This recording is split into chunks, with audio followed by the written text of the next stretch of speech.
I love honesty. I like people that care about the country. I love people. And I think as long as that's the agreement, there won't be war. You know, there won't be violence, and we can talk and we can get along. And that's really what it's about. And I think the same thing is true with you and the Groypers. It's like nobody's being vanquished.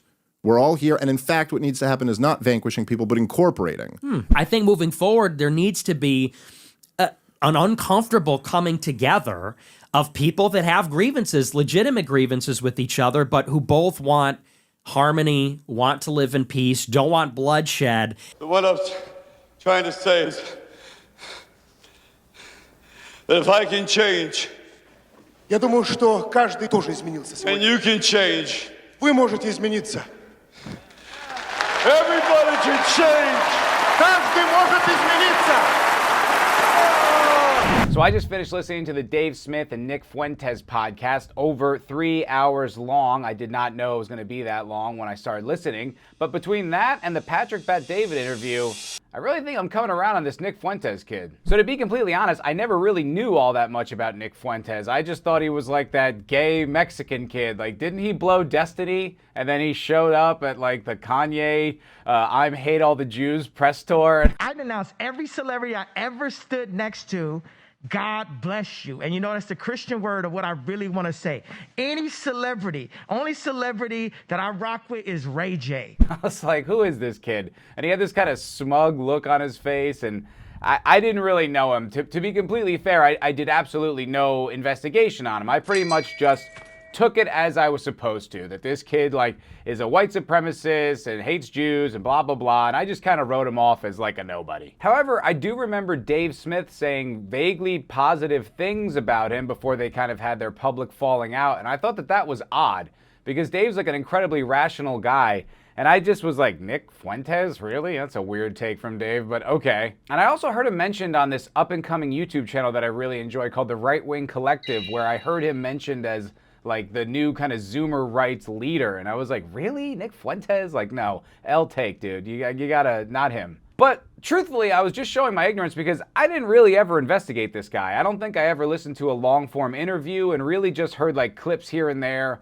Like he would say some wacky stuff and it would be about like the Jews and, you know, white people. And it's not to say that he was taken out of context or it was misleading or anything, but the guy kind of had like a blunt, jagged edge. And I guess, as someone who also has a blunt, jagged edge at times and says things you don't quite mean or they come across in ways I didn't intend, I guess probably I should have been more sympathetic and investigated on my own, but I didn't and I wasn't. But he persisted, and with Elon buying Twitter and reinstating a lot of voices that were canceled in the prior culture war, he just kind of resurfaced, and I kept seeing clips of him and little snippets and people saying things about Nick Fuentes, and I initially was skeptical, but after a while you're like, oh, okay, that wasn't all that bad, and that was pretty reasonable, and it's like, this doesn't exactly sound as I heard he was described. You have been monstrously deceived. And then very recently, I remember him getting a lot of credit from Dave Smith when he said that after Charlie Kirk's passing, Nick Fuentes had one of the best sort of eulogies, especially considering they were very public rivals. I was sort of like, huh. And I watched it and I thought it was really spectacular. It is undeniable that he was a towering figure in American conservatism. It's undeniable. He was ambitious. He was a hard worker. He did things I cannot do. A lot of people said after his passing, I saw some people make oblique references to it. They said, well, if Charlie Kirk was assassinated, now the far right will step up. I don't know that there's anyone that could fill his shoes. I don't know that there's anyone that can do what he did.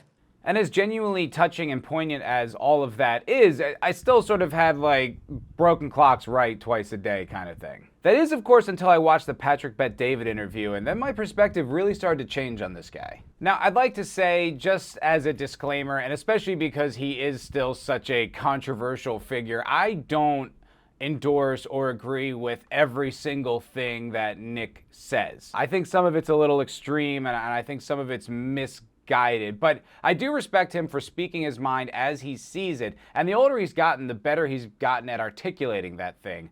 And I think I'm a bit older, right? I'm 40 years old, so Nick is only 27. Now, I grew up basically in the 90s and the 2000s, and we had a kind of post-racial worldview where we kind of all just agreed that we wouldn't really acknowledge that as much as we would all just start playing nice. Well, the woke absolutely destroyed all that, and we became an extraordinarily racially aware society.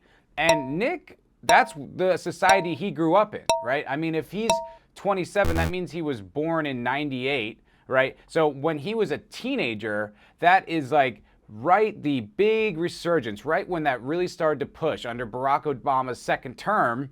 And that's when the racialism in this country got completely out of hand. So these kids were formed during that time, during that extremely divisive, racialized time. And I think it kind of makes more sense that he's got a very like prominent racial consciousness, because he was told he had to. He was supposed to believe that he was bad and all men like him were bad, but he was told to have a very prominent racial consciousness about himself, and I think that has to have informed his worldview. So when you think of it in that context, it's kind of like, I mean, that makes sense. Like, there was all this black identity, queer identity, you know, Latinx, and all this stuff for years and years and years. And that's right in his formative years. Like, that's going to have a profound impact on you. And you do have a racial identity as a white person. So it makes perfect sense that he would draw some of these conclusions. It's not to say that I agree with all of them, but from his perspective and the Zoomer generation's perspective, it makes a lot more sense. And on a personal note, I had moved to Los Angeles in the 2010s, and I left New York City, and I was an Obama voting liberal. Granted, by the end of his first term, I was pretty disillusioned, but I still considered myself like on the left until I was exposed to this extremely radical, aggressively racial social consciousness of the California Republic, and all the people there sort of started to make me, move more conservative, because I was like, you guys are nuts, this is way too far. And also, it made me extraordinarily aware of my race in a way I really never had been. But the thing is, by then I was 30. You know, in my late 20s, early 30s. So my identity was kind of mostly formed. It wasn't the crucible with which I, was birthed in. Whereas, like I said, the Zoomers, that really was how they came into adulthood. And even being at that age, it definitely affected me. So with that, here's a clip from the Bet David interview. And then I thought about immigration and how it's affecting the voting patterns, because I looked at one meme in 2016, and it said, this is what the 2012 election would look like if only white men voted, if only men voted, I'm sure everybody's seen it. And what became clear is that if only non-white people are voting, the country, they vote 90% left. Blacks voted 97% for Obama in 2008, in 2012. If immigration is making the country less white, and if non-white people only vote Democrat, Asians is like 75%, Hispanics at that time, 70%, blacks, 90%. I said, it's clear where the country's going to go, what direction this is headed in. I said, so, and the reason this is happening is because these people aren't assimilated. I mean, you really can't fault him with his logic. I mean, if you look at the most recent election, there's the voting maps, if only men voted. I think Trump only loses like 11 states. And if it's only white men, he only loses 2. And so his point is completely salient. Now, the thing about it is, with political discourse and polite conversation and sort of the just broader way we communicate in the United States of America in the past 30 years, no one really talks like that. No one explicitly, sticks up for like the white race and the sort of white demographic in those terms. It's always sort of coded language, but no one ever really says it exactly like that. I think the reason why Nick ruffles feathers, including like my own, I'm not saying I'm above it, but it's just when you hear it put that bluntly, like we are so trained to not respond to that positively, or we're supposed to have like an immediate negative reaction to that. But like I said, take it from the perspective of someone who was forged in the wokest of times that we've ever been through, and that racial identity being the priority. It's like, this is the natural conclusion of that. Like, unless you wanted to genocide all the whites, they were going to get a white consciousness too. And this guy is really just expressing that. And it's like, okay, yeah, that's actually, in those terms, that's not really bad. Talking about illegal immigration, legal immigration. And we're talking about the big topic is the demographic change. America was a white country. It's becoming a non-white country through immigration. And we're talking about the impact that that's going to have. What does it really mean for us? Yes, they're going to vote Democrat, probably. Will they vote Democrat forever? Yeah, they're not quite like us. Can they ever be like us? What does it mean to be white versus black, or white versus any other race for that matter? Now, like, this is a conversation that in American discourse has been absolutely verboten. You don't talk about that. You do not talk about what it means to be white in America. At least not where I grew up, and really not in any kind of broader conversations I've ever heard. Because the message is a white identity is bad, right? That's going to lead to things like the KKK or Nazis. So there can't be like a white consciousness in this nation. That's completely verboten. Off the table, cannot have that conversation. So to someone like me and others, when you pair, that sort of philosophy with sort of the more other extreme clips that, are taken to be provocative, it's kind of easy to understand like why maybe people would push back on that. But for a younger generation that was so intensely racialized in their upbringing, in their education, in their media, in their movies, it makes perfect sense that this sort of new perspective and new dialogue on race and politics in America would emerge. It's not as extreme and radical as it sounds. It's sort of the natural conclusion of intensely racializing absolutely everything in the country. Now, I recommend, if you're interested, to go just check out this entire podcast, because it was a really good conversation. It was 2 hours, but it didn't really feel like it, except for Patrick Bet-David's sort of disclaimer and monologue at the beginning. But, by the end, it's just a really good conversation. You really get a good insight into who this guy is. And, it seemed kind of benign. It's also just seemed like, he's got a rough edge. He sort of assaults, with his fists out, which, can turn people off. And when you're battling up against the Israel lobby, it's like, that's a pretty formidable opponent, especially if you're just like some skinny gay kid from Chicago. I'm just kidding. I just think that's funny. Okay, so on to the big episode that came out today with Dave Smith and Nick Fuentes. Now, like I said, there had been a bit of a public beef, and I only caught it like secondhand from what Dave said on his podcast. I didn't really know about it, so let's play some clips from what Nick was saying about Dave publicly. This isn't like a private recording. This was something he put out there. I don't doubt his sincerity. He's a big boy. He doesn't mind that I'm trash talking him, and I still consider him a friend, even though I've been critical of him. But we have to go a little bit further than to say something's up with the Zionists or Israel. It's not Israel, it is the Jews. And I think that Dave Smith, being a Jewish libertarian, I don't think he's ready to go that far. I don't think he is. I want to know what you mean. And I think that has a lot to do with Dave Smith being Jewish, because he says that his ancestors died in the Holocaust. Now, I don't think that he'll ever be able to say, in the way that I can, that maybe the Holocaust wasn't legitimate, or, maybe there's more to the story on World War II. Because it's his grandparents. They say, are you like a Dave Smith guy, or are you a real anti-Semite? Because you know what they say? If you're a real anti-Semite, you're out of the club. You don't get invited on the show. Piers Morgan won't have me on the show. He banned me. Tim Pool banned me. Joe Rogan banned me. And it's like, wait a second. So, clearly some people are able to go on these shows and express some form of the view, which is, again, like what you're saying, there's this Israel lobby. But if you go out and say, you know what? 6 million, I'm not buying it. I think this is a political narrative. I think it's atrocity propaganda serving a fifth column. Suddenly they say, well, that's real anti-Semitism.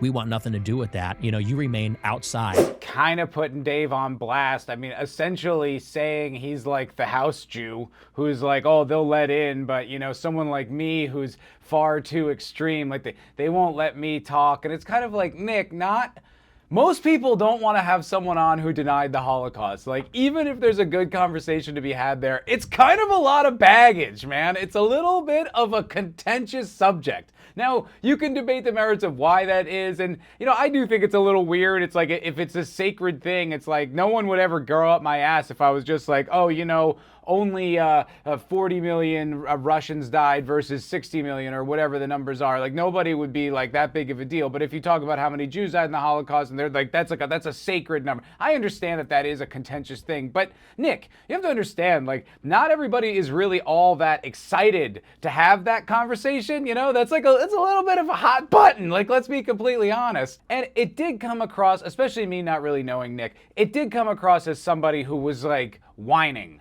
You know, someone's like, why is Dave Smith good to go on Joe Rogan and Tim Pool, but not me? Why? Because I deny the Holocaust? It's like, maybe. I mean, kind of. That has something to do with it, Nick. And Nick, you know, to be fair, with sort of me warming up to this sort of racial consciousness, nobody really wants to be associated with someone who is identifiably a bigot.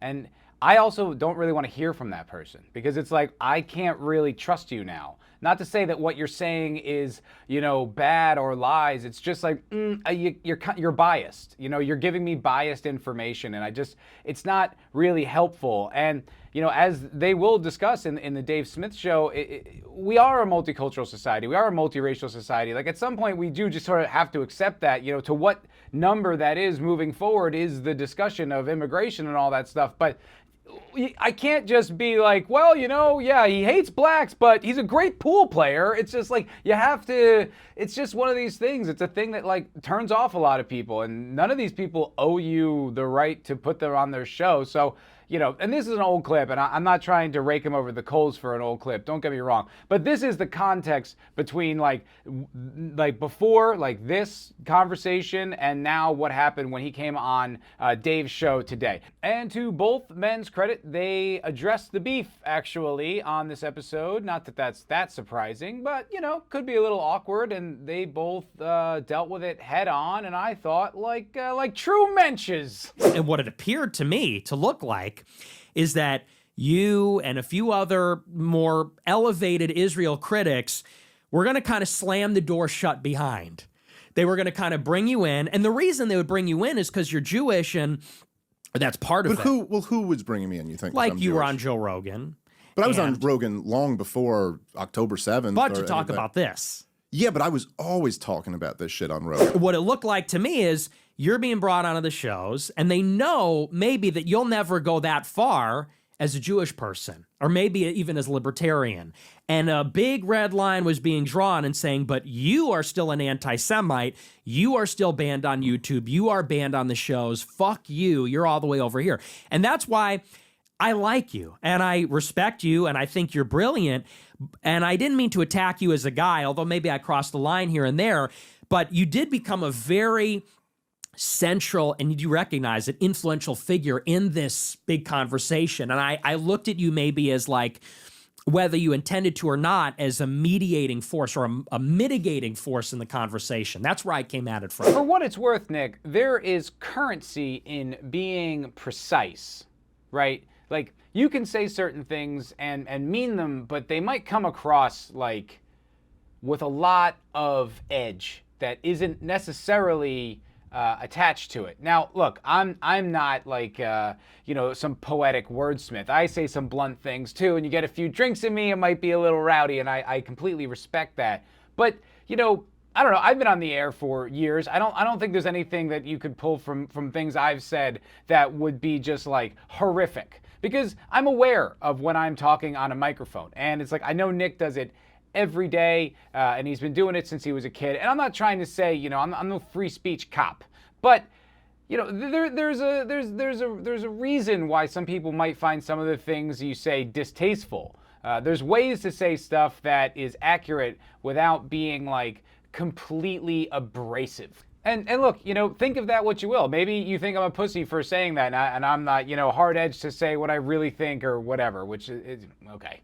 But, you know, like I said, there's currency in being elegant and precise with your words. And, you know, you run the risk of alienating people if you always speak with that harsh kind of direct. It's just kind of like, you know, maybe some people just don't want to be near you. Not that they're afraid of you or they're worried about the Israel lobby's going to come after you. You know, they only let in the Jew to talk about Israel. It's like, yeah, or maybe you just kind of come across like an asshole sometimes, you know? And it's like, I don't know Nick all that well. I am just warming up to him as a commentator, but you know, that's kind of my impression. Granted, a lot of that's the media, but let's be fair. You know, I could probably find 10 different clips where you're like, Jesus Christ, Nick, fucking tone it down a little bit, you know? And it's not to say you can't say what you mean, but you know, or say what you mean and say it as harsh and aggressively as you want, but don't be surprised when not everyone's laying out the welcome mat, you know? But anyway, this entire video is really not to just like cover podcaster drama. Ooh, he said this. No, that's not the point of this video. The point of this video is to show that I feel like Nick is actually a far more reasonable person in the political conversation than I was aware of, and I think than a lot of other people are aware of. Let's play some clips to prove that point. Finding people like, yeah, maybe I'm racist. Maybe we disagree on issues of race, but I'm against murder. I'm against genocide. And like you said, is that not the actual moral paradigm? Is like killing, war, famine, you know, are these things not the real evils? And maybe bigotry is somewhere further away from that, and saying things that might be bigoted further even still from that.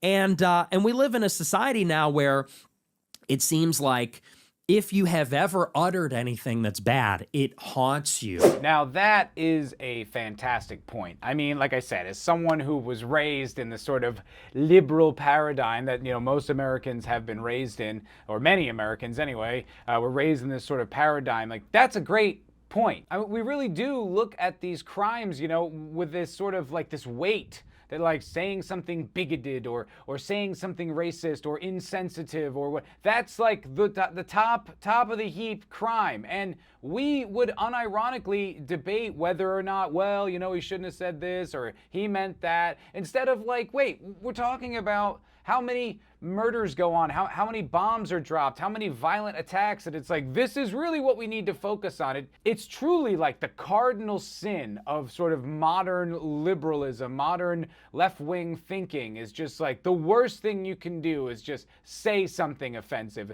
There's a litany of excuses as to why, you know, people murder people all the time. There's always like, oh, it's socioeconomic. Oh, he's mentally ill. Oh, he was provoked. It's like those are, you know, we'll write off that, you know, till the cows come home. But if someone says something bigoted or someone says something offensive, that's inexcusable forever. For the rest of your life, you are uninvited from polite society, as Nick was. And it's like, man, when you really reframe it in that context, you're like, this just, yeah, that's so irrational. That's so crazy and juvenile. It's like, what are these rules? And it's stuff like this that I think, I know myself, I am definitely deconstructing about what I understand about politics, my worldview, our worldview, the political kind of correctness, political conversation. It's like, yeah, it's got like a rotten heart and kind of needs to be ripped out. It's like, listening to this whole interview is like, there were lots of points that Nick made like that where I was like, fantastic point. That's, I mean, that's right.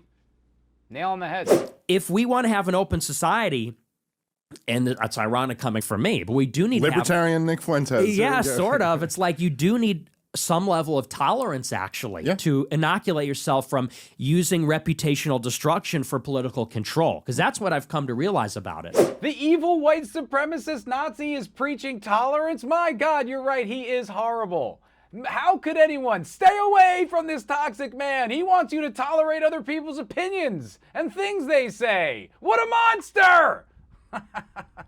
How are we going to live with that? How can we preserve some semblance of our way of life? And I feel like if there was more of a recognition that we deserve that we deserve engagement, a conversation, recognition, you know, that our grievances are valid, that it's okay to not be okay with the things that are happening, maybe the movement would have taken a different direction, or maybe it wouldn't be so much rage and conflict and division. But it's like you said, people were told, this is the way it's going to be. Your neighborhood is destroyed. It's irreversibly changed. If you have a problem with that, it's because you're a bad person. If that makes you angry, we're just going to take away your voice.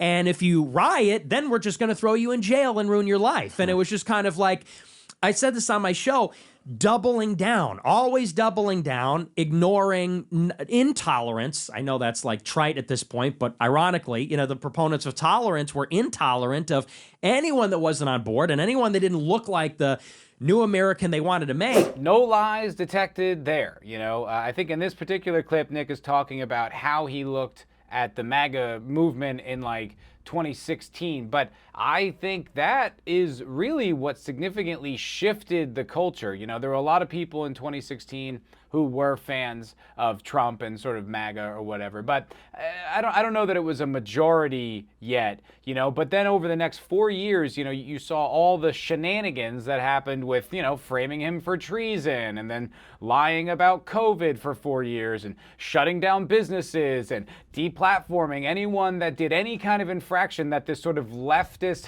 hegemony like disagreed with. Then all of a sudden it's like, oh yeah, you know, you do see you're a lot of people's perspective switched, and it's like he's nailing it again. Like that is just exactly what the culture is right now. I mean, I think that's why people are so fired up, and I think it's like it's just you know, Americans were polite. You know, a lot of Europeans come to the United States of America and they're just blown away by how polite people are. Like we are a polite society, I would say, kind of, you know, on the whole, you know, if you round up a little bit. But it's sort of like we were polite and put up with a lot of this stuff, and then it just kept growing and growing, and then was like pointed at you for not going along with it, or not, you know, validating that a man who cuts his dick off and, you know, slaps some fake tits on himself is now suddenly a woman, and you better say so, or you're gonna lose your job, and we'll take your kids away, and all this crazy shit that people had to live through. That's now the switch has gone so dramatically. And it has become rageful and sort of cagey to like any sort of like infringement on that now. It's like, yeah, because we tried.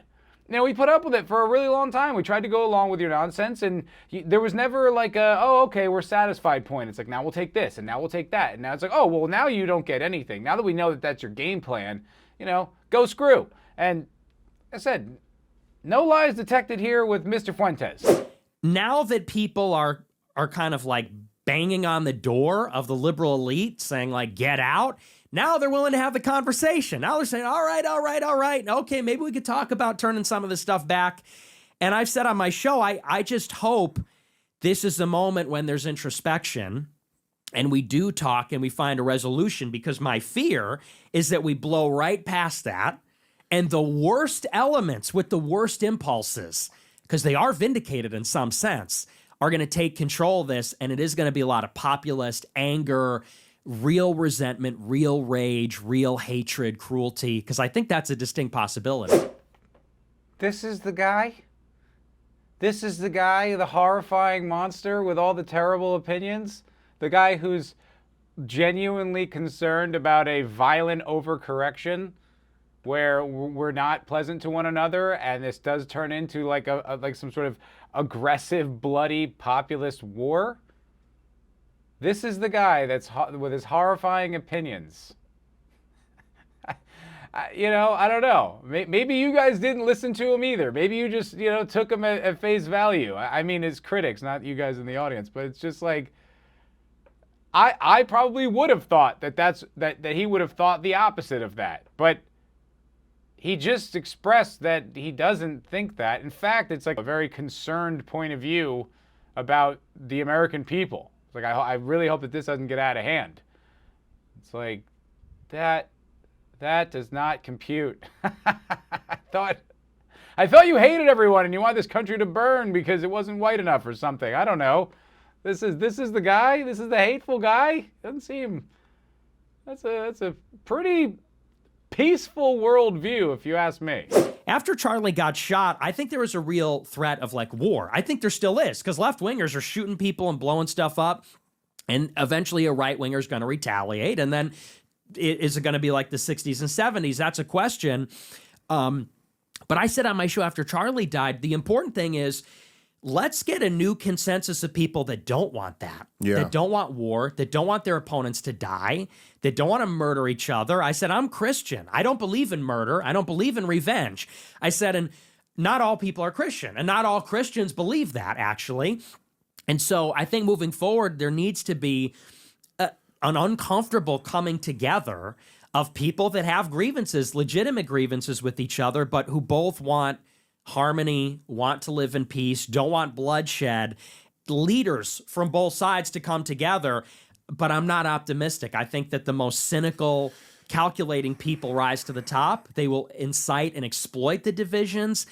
and try to vie for control. And I think, conflict is more likely than peace at this point.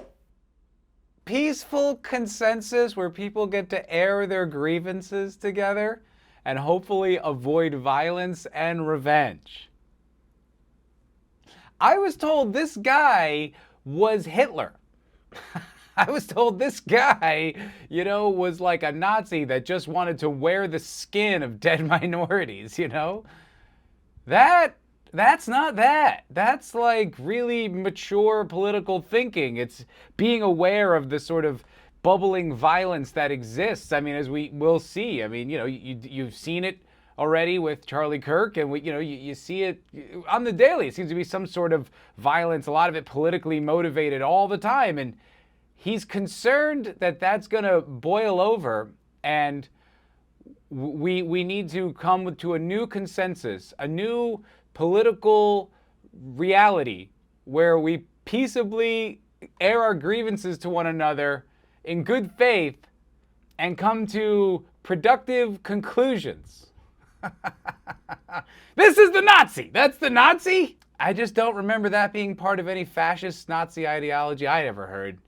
Seems pretty peace. And I'm not trying to just cherry pick the warm and fuzzy Nick Fuentes clips, but these are relevant.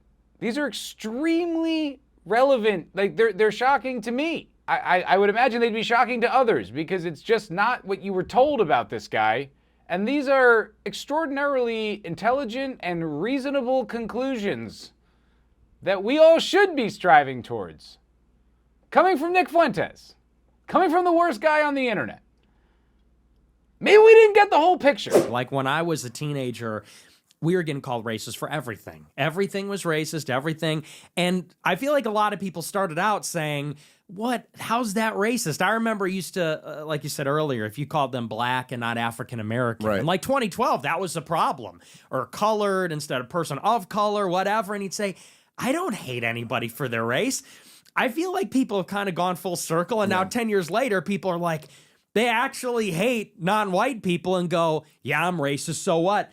And I don't know, I feel like maybe that's a mistake in a sense. I mean, I've said I'm racist, but like actually genuinely harboring racial hatred is bad. I think it's good as a society we move past that. I think it's good as a society we move past a lot of prejudice. And I think I agree that the new consensus just needs to be, just like you said, that basic conception of fairness, equality. The worst guy, the worst political commentator there is.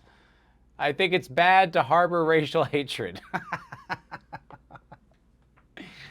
Man, I usually have a pretty good nose for these things. I'm usually pretty sharp about like what's bullshit and what isn't. I was way off on this guy. Maybe he's changed. Maybe he's dramatically changed as to like who he is. But I don't know. Listen to this podcast, listen to the Patrick Bet David podcast, and like he says stuff like that, you're like, it seems like a pretty healthy worldview. He definitely says some extreme things that I feel like, some of the edges could be shaved off. And, I feel like my impression was that he was obnoxiously defiant, even to people that might have warmed up to him in ways where you're like, go fuck yourself, kid. What are you, like a virgin? Who cares what you have to say? But I don't know. This version is very amenable. And not just because he's, preaching peace and tolerance, but he is preaching those things, which is like, whoa, whoa, really? But it's like, I don't know. I really like listening to his ideas, and I think in this podcast he gets into sort of the collective Jewish identity, right? So it's not like he's backed off of his points of view, and he says that to Dave, who's a Jew, albeit a very outspoken critic of Israel, but he, he still has a Jewish identity, and he makes a very direct point about it, but I found it digestible. I didn't find it to be like offensive or anything, or just like, oh Jesus. It was like, okay, I don't know if I agree. Like I maybe agree with parts of it, not the whole thing. He still is himself. He still has these ideas, but it's like there's so much about him that is not this hateful, racialized guy. And maybe I'm just late to the party on this. Maybe I'm, I just didn't know this out of my own ignorance, and that's my own responsibility. But it's just when you hear these things, right, especially in this order, you're like, this is the worst guy? The guy who wants peace and unity and tolerance and us to come together and express our grievances? That's the monster on the internet? I don't know. If this is the monster, we're okay, folks. Like, if this is the worst we got, we're actually in great shape. And I think that as a country, we could survive being racist. We can't survive like ontologically hating each other and not wanting the best for each other and wanting to kill and destroy each other. And that's why I think it's really important. It's like I said after that show, like, we are going to need to fight. I do believe there is going to need to be like an intense political battle, and people are going to need to choose what side they're going to be on. And what side I'm not on is the side where someone gets shot in the neck and you celebrate, or someone gets stabbed in the neck with a knife and you make excuses for it, or even in Gaza, people are being blown to smithereens and you say, give them hell, they deserve it, whatever. It's like, we need to find a way where, and I'm Christian, of course, but we need to take most of the right and some of the left even against the kind of nihilistic element on the far left, because I really believe they are the problem. I think they are driving a lot of the issues here. That's extremely articulate, and even saying part of the left, and it's like, it isn't this sort of autocratic worldview that he has. It's actually, you know, relatively inclusive. It's just has a kind of racial realist point of view that is not something that we see, especially from white people. It's just not on the table. It's just not part of the conversation. And I think perhaps that is part of why hearing him say it is so jarring to a lot of people, you know, people my age and even older. It's just not how we were raised. You just don't talk about stuff like that. I mean, you might take like your specific like ethnic identity, like you're, you know, Irish and Italian or Polish, and maybe you can talk of it in those terms, but certainly not in the broader terms of being white. And I think, you know, maybe that was what turned people off, you know, or maybe that's why he was easy to dismiss for a while. But when you listen to these clips and you hear like his worldview, it's like, I agree with that, you know, I see what he's saying, and I definitely agree with that sort of that nihilistic, you know, far left, that intense far left. I think that is where especially a lot of the division in this country has come from. You know, you get years and years of that sort of grievance education, and it just gets battered into your head. It's, you know, it's going to create like resentment and hate with some people, and sort of a cognitive dissonance with others, which can lead them to like sort of extreme nationalism, white view, where it just becomes like, oh, now it's a race war. And it's like, as Nick's pointing out, we don't need that. Like that's not going to go anywhere good in this country. And there's a lot more to this podcast. I mean, most of these clips I've talked about thus far have really only been from the first hour.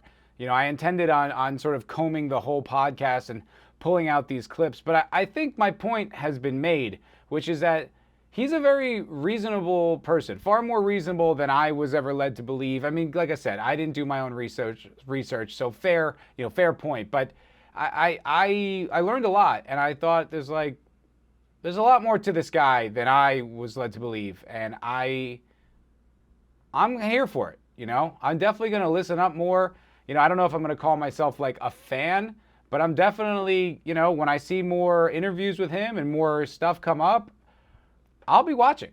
You know, I am far more open-minded to what this kid's got to say about the world now than I think I ever had. And, you know, in a way, it's kind of beautiful that there was sort of like a little bit of a beef, and then this is the way it got patched up. I mean, they did almost 4 hours of podcasting together, and it's like, it was amenable, even when they disagreed, even when they pushed back. It never got tense. It never got uncomfortable. It was just a really healthy, intelligent, like flowing conversation for two minds who really want to have complex political discussion. And I'm here for that. You know, I think we are in a golden age of political conversation right now. You know, for a while, it was the comedy podcast had done a lot of heavy lifting to move, you know, the boulder up the mountain. And granted, you know, Dave is a comedian, but when he's on his podcast, for the most part, unless it's Legion of Skanks, and he's really talking politics, policy, and he's very well read and very interested in these subjects in a very serious way, despite what people may say about him. And I just look at the landscape of people who are talking about this type of stuff, and I think we're in a golden age right now, especially with the restrictions lifted partially, at least to a degree, on the internet, on YouTube. I'm that is where my optimism is, that we're going to find a lot of productive conversations. And if I can learn like this much about this guy and see that he's actually just like a peaceful dude, who maybe expresses things in ways we're not used to, or even things we might disagree with, but at his heart, he is like a nonviolent Christian. It's like, this is good. This is a very, very good thing.